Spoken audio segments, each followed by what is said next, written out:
People were rooting for this building. People were hoping that it would be renovated. So when they come in, they are absolutely thrilled how beautiful it looks inside. My name is Alan Stout. I'm the Executive Director of Visit Luzerne County.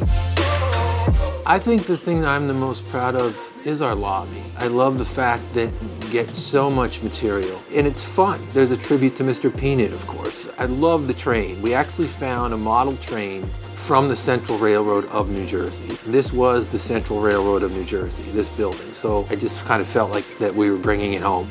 It really, I think, is a combination of a nod to the past with a focus on the present. We serve obviously as a place for people in town from outside the area, but it's very important for our own community to see this as a resource as well for themselves. When we hear that little bell ring on the door when someone walks through, it's music to our ears. We love our guests, we love greeting them, we love providing them with the information that they're looking for and sending them off out to have a great time somewhere.